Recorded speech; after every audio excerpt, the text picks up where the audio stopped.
Assalamualaikum warahmatullahi wabarakatuh. Sahabat bertakwa, sebelum kita mulai, dukung kami dengan subscribe dan nyalakan loncengnya, serta like dan share jika video ini bermanfaat. Dua langkah yang dipilih oleh Rasulullah SAW ialah mengadakan perjanjian kerjasama atau tidak saling menyerang dengan beberapa kabilah yang berdekatan dengan jalur perdagangan Quraisy. Dan yang kedua, mengirim beberapa kelompok utusan secara terus-menerus dan bergiliran ke jalur perdagangan itu. Untuk melaksanakan dua langkah ini, orang-orang muslim memulai dengan kegiatan militer langsung setelah turun izin untuk berperang. Mereka memulai kegiatan militer dengan mengirimkan mata-mata. Sasaran dari kegiatan mata-mata ini ialah untuk mengenal lebih lanjut tentang jalan-jalan yang ada di sekitar Madinah. Begitu pula jalur ke Madinah mengadakan perjanjian dengan kabilah-kabilah yang berdekatan dengan jalur itu, memperlihatkan kepada orang-orang musyrik Yathrib, Yahudi dan suku-suku Badui di sekitarnya bahwa kaum muslimin adalah orang-orang yang kuat, bahwa mereka bisa melepaskan dari kelemahan pada masa-masa sebelumnya, serta memperingatkan pihak Quraisy sebagai akibat dari kebrutalan mereka. Dengan begitu, mereka tidak lagi berbuat semena-mena yang selama itu masih terus membayangi pikiran orang-orang muslim. Siapa tahu, dengan cara itu, pihak Quraisy merasa khawatir terhadap keamanan jalur perdagangan mereka, lalu mendorong mereka untuk mengadakan perdamaian, membatalkan niat untuk menyerbu orang-orang muslim, tidak menghalangi manusia untuk mengikuti jalan Allah, tidak lagi menyiksa orang-orang mukmin yang lemah di Makkah, sehingga orang-orang muslim bebas menyampaikan risalah Allah di seluruh jazirah Arab. Inilah gambaran singkat tentang beberapa pasukan muslimin. Yang pertama, pengiriman satuan pasukan ke Saiful Bahar pada tanggal 1 Ramadan tahun pertama Hijriah atau pada tahun 623 Masehi.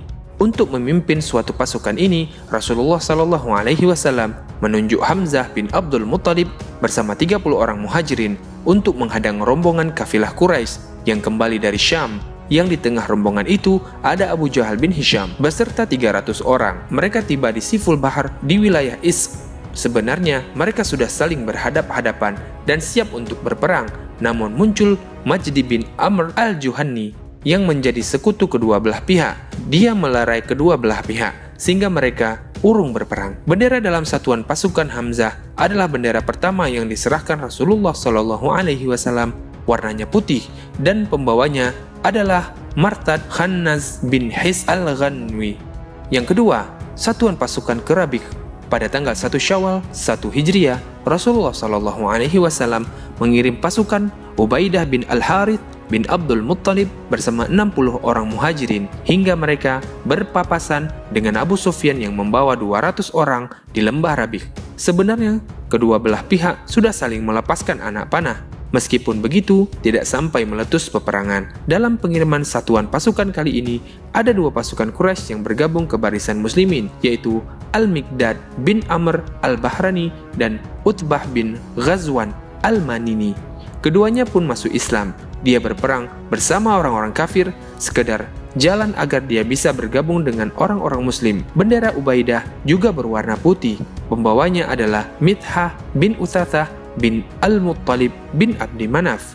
Yang ketiga, satuan pasukan ke Al-Kharar pada bulan Zulqa'dah tahun 1 Hijriah atau pada bulan Mei 623 Masehi. Rasulullah SAW mengirim Sa'ad bin Abi Waqqas bersama 20 orang untuk menghadang kafilah dagang Quraisy. Beliau berpesan kepada Sa'ad agar tidak sampai berjalan melewati Al-Kharar. Mereka pun pergi dengan berjalan kaki. Jika siang hari, mereka bersembunyi dan perjalanan dilakukan malam hari hingga mereka tiba di Al-Kharar. Pada hari kelima, pagi hari, namun kafilah dagang sudah melewati Al-Kharar sehari sebelumnya.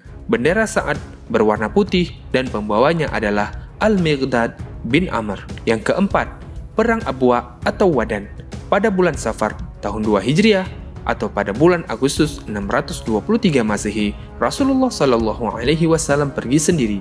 Setelah mengangkat Sa'ad bin Ubadah sebagai wakil beliau di Madinah, beliau keluar bersama 70 orang muhajirin saja dengan satu tujuan, menghadang kafilah dagang Quraisy. Beliau pergi hingga tiba di Wadan, namun tidak terjadi apa-apa. Dalam kesempatan itu, beliau mengadakan perjanjian persahabatan dengan Amr bin Makhshi, pemimpin Bani Damrah. Inilah isi perjanjian itu. Ini adalah perjanjian dari Muhammad, Rasul Allah dengan Bani Damrah. Sesungguhnya harta dan diri mereka dijamin keamanannya dan mereka berhak mendapatkan pertolongan jika ada yang menyerang mereka, kecuali jika mereka memerangi agama Allah. Jika Nabi mengajak mereka agar memberi pertolongan, maka mereka harus memenuhinya. Ini merupakan peperangan pertama yang dilakukan Rasulullah SAW. Kepergiannya untuk tujuan peperangan itu selama 15 hari.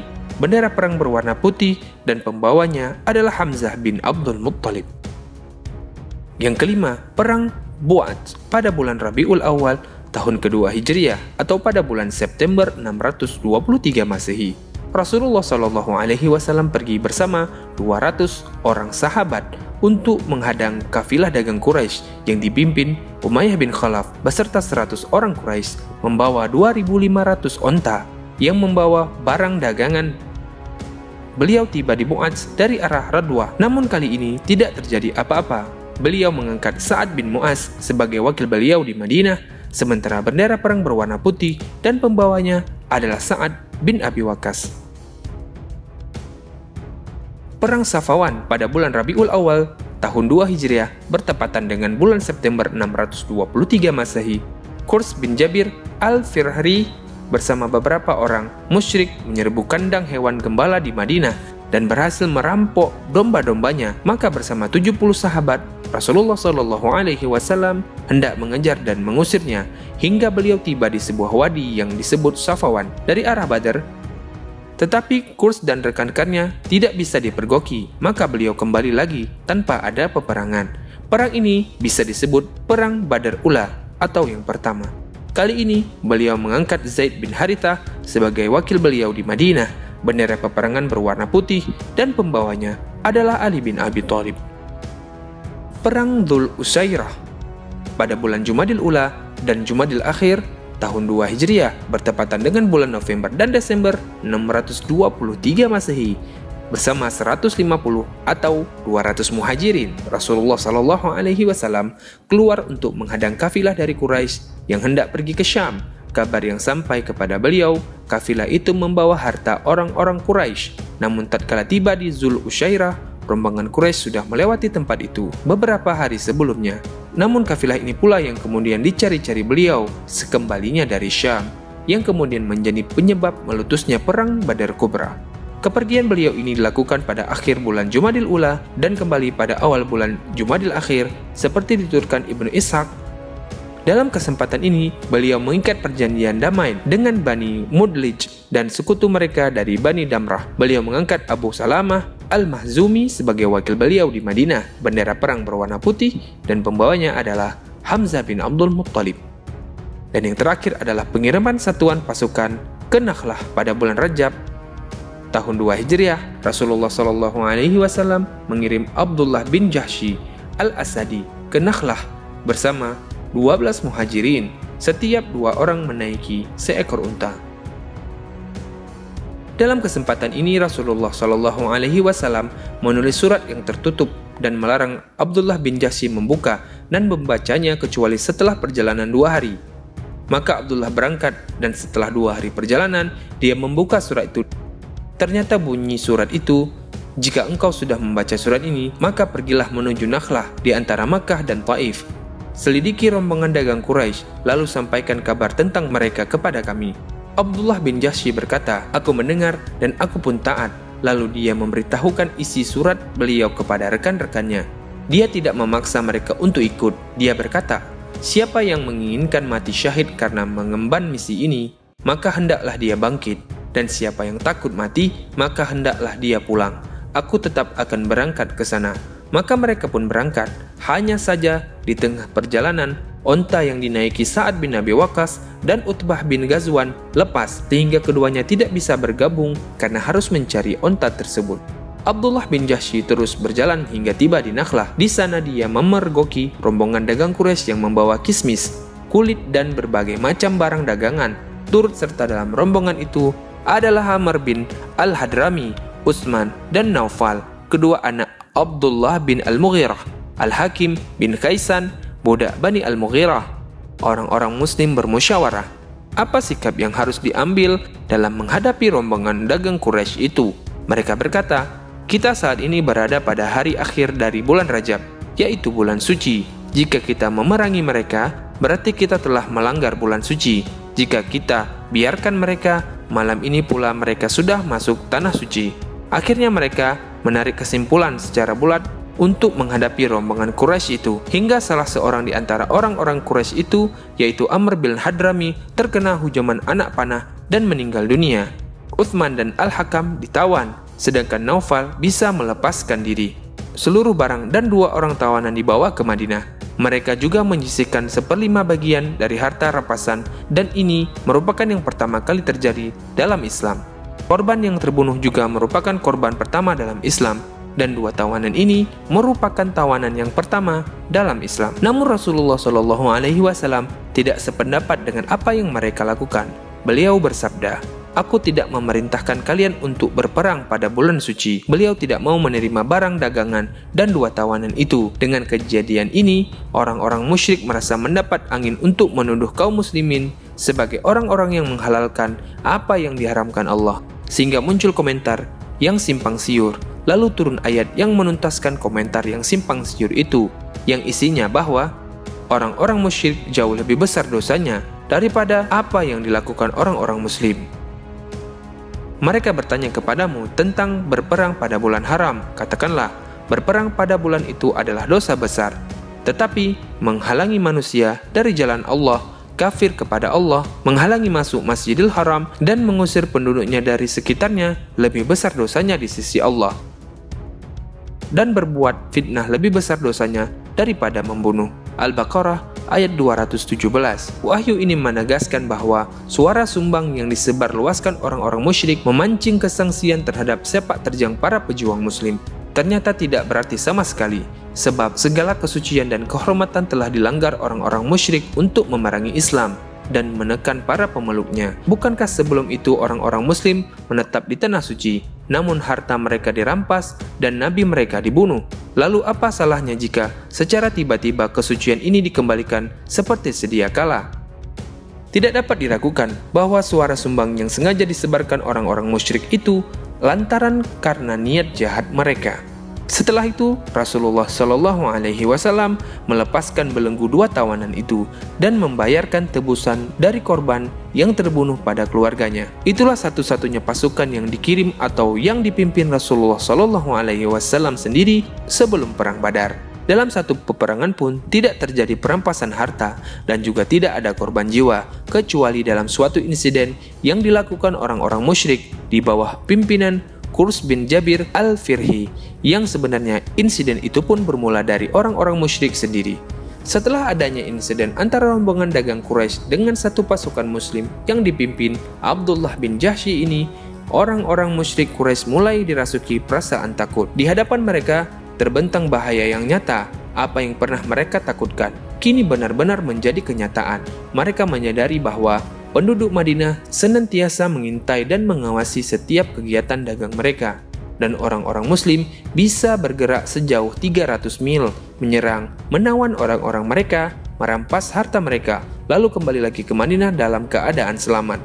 Orang-orang musyrik itu sadar bahwa jalur perdagangan mereka ke Syam menghadapi ancaman yang besar dan berkelanjutan. Tetapi jika mereka mengendorkan tekanan dan mengambil jalan damai seperti dilakukan Juhainah dan Bani Damrah, justru hal ini akan semakin membakar kedengkian dan kebencian mereka. Akhirnya, para pembesar dan pemimpin mereka bertekad bulat untuk mewujudkan ancaman yang pernah disampaikan sebelumnya, yaitu menghabisi orang-orang muslim di tempat tinggal mereka. Tekad inilah yang kemudian membawa mereka ke Badar. Sementara itu, setelah insiden pasukan Abdullah bin Jahsy, Allah telah mewajibkan, tepatnya di bulan Sya'ban tahun kedua Hijriah, ada beberapa ayat yang turun berkaitan dengan masalah ini. Dan perangilah di jalan Allah orang-orang yang memerangi kalian, tetapi janganlah kalian melampaui batas, karena sesungguhnya Allah tidak menyukai orang-orang yang melampaui batas. Dan bunuhlah mereka di mana saja kalian jumpai mereka, dan usirlah mereka dari tempat mereka telah mengusir kalian, Makkah. Dan fitnah itu lebih besar bahayanya dari pembunuhan. Dan janganlah kalian memerangi mereka di Masjidil Haram, kecuali jika mereka memerangi kalian di tempat itu.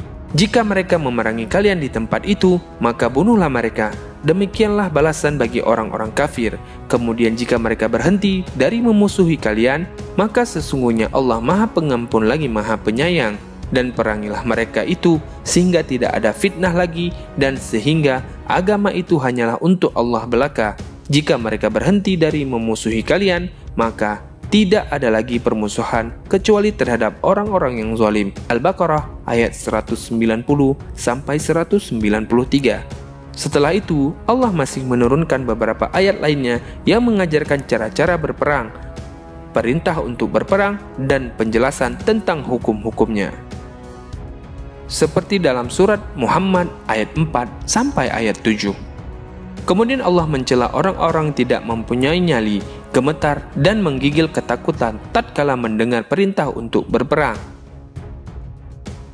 Maka apabila diturunkan suatu surat yang jelas maksudnya dan disebutkan di dalamnya perintah perang, kamu lihat orang-orang yang ada penyakit di dalam hatinya memandang kepadamu seperti pandangan orang yang pingsan karena takut mati. Surat Muhammad ayat 20. Keharusan berperang dan perintah untuk terjun dalam kancah perang serta perintah untuk mengadakan persiapan dalam menghadapinya sejalan dengan tuntutan keadaan. Andai kata di sana seorang komandan pasukan yang melihat kondisi kritis, tentu dia akan memerintahkan pasukannya untuk bersiap-siap untuk menghadapi segala kemungkinan yang bakal terjadi. Lalu bagaimana dengan Rabb yang mengetahui segala sesuatu?